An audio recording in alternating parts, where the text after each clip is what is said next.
Halo pemirsa GPR TV dari Sabang sampai Merauke dan Imbiangas hingga Pulau Rote. Bertemu lagi bersama saya Mona Azharinisa dalam program Kominfo Newsroom. Halo pemirsa GPR TV dari Sabang sampai Merauke.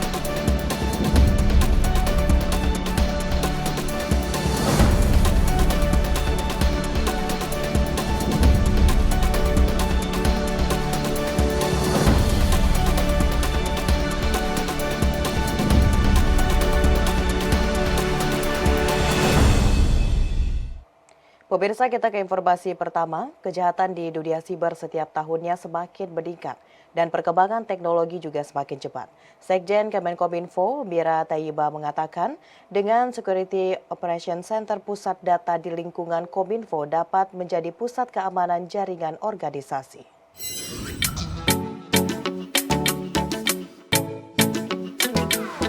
Kementerian Komunikasi dan Informatika meluncurkan Security Operation Center Pusat Data dan Sarana Informatika di lingkungan Kominfo. Pada peluncuran tersebut, Sekjen Kemenkominfo Mira Tayyiba mengatakan, keamanan siber adalah tantangan yang harus dihadapi oleh setiap komponen yang terlibat di dalamnya, baik teknologi, sistem, dan proses maupun sumber daya manusia. Adanya serangan siber dapat terjadi karena celah keamanan yang terbuka lebar pada sistem suatu organisasi. Untuk itu, Security Operation Center Kementerian Komunikasi dan Informatika hadir berperan sebagai pusat keamanan jaringan organisasi, memiliki tanggung jawab untuk mengawasi setiap aktivitas yang terjadi di dalamnya. Dengan diluncurkannya Security Operation Center ini, ia berharap keamanan siber di lingkungan siber dapat semakin tangguh di sisi teknologi, sekaligus memperkuat komitmen untuk melakukan deteksi insiden keamanan siber melalui pemantauan dan analisis aktivitas data yang berkelanjutan. Berdasarkan data dari BSSN, periode Januari sampai Oktober 2022 ada 893 juta anomali traffic atau usaha yang mencurigakan untuk menginspeksi keamanan siber di Indonesia. Ini setara dengan 35 sampai 36 ancaman siber per detiknya. Hal ini tentu menimbulkan kekhawatiran dan menjadi perhatian para pemangku kepentingan keamanan siber termasuk Kominfo. Informasi lainnya pemirsa, Menko Polhukam Mahfud MD mengimbau kepada seluruh stakeholder penanggulangan terorisme untuk meningkatkan kewaspadaan karena jaringan teroris masih ada. Hal tersebut disampaikan Menko Polhukam Mahfud MD saat mengunjungi tempat kejadian perkara bom bunuh diri di Polsek Astana Anyar, Kota Bandung, Jawa Barat.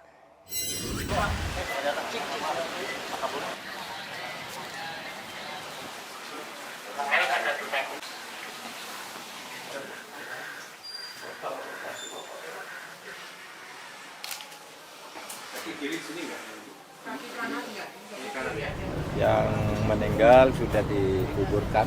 Ya, kita semua ikut berduka atas peristiwa ini dan saya berharap juga kita semua waspada. Ya. Waspada itu satu aparat. Kita punya polisi, punya Densus, punya BNPT dan lain-lain tuh meningkatkan kewaspadaan karena ternyata jaringan teroris itu ya masih ada, meskipun sebenarnya secara kuantitatif sudah jauh menurun. Ya, sejak tahun 2018 sampai sekarang itu sudah jarang-jarang terjadinya, sekali-sekali terjadi, tetapi masih ada. Buktinya hari ini ada. Dan juga saya minta pengertian juga kepada masyarakat.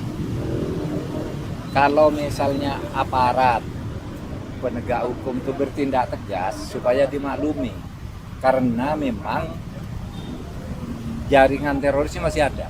Karena terkadang kan ada yang nyenyer, kalau kita nangkap teroris dianggap sewenang-wenang, tapi kalau tidak nangkap lalu dibilang bodoh, dibilang lalai. Oleh sebab itu mari kerjasama, saling pengertian, menjaga negara ini. Ya, kita melakukan tindakan-tindakan yang sifatnya preventif, antisipatif, bahkan preemptif. Kita kerjasama karena ini negara kita bersama, dan teroris itu adalah musuh kemanusiaan, bukan pejuang agama apapun. Teroris itu adalah musuh kemanusiaan, musuh bersama, musuh semua penganut agama. Itu teroris. Pemirsa, penurunan harga komoditas CPO andalan ekspor Indonesia akan menjadi tantangan penerimaan pajak tahun 2023.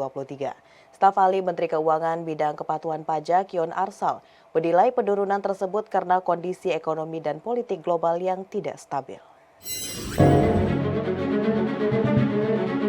Staf ahli Menteri Keuangan bidang kepatuhan pajak Yon Arsal menyebut, penurunan harga komoditas termasuk harga CPO yang menjadi andalan ekspor Indonesia akan menjadi tantangan penerima pajak tahun 2023.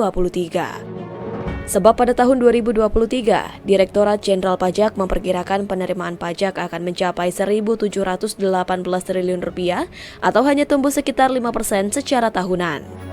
Selain penurunan harga komoditas, penerimaan pajak yang tinggi pada tahun 2022 juga disebabkan oleh program pengungkapan sukarela dengan capaian pajak yang dikumpulkan sekitar Rp60 triliun.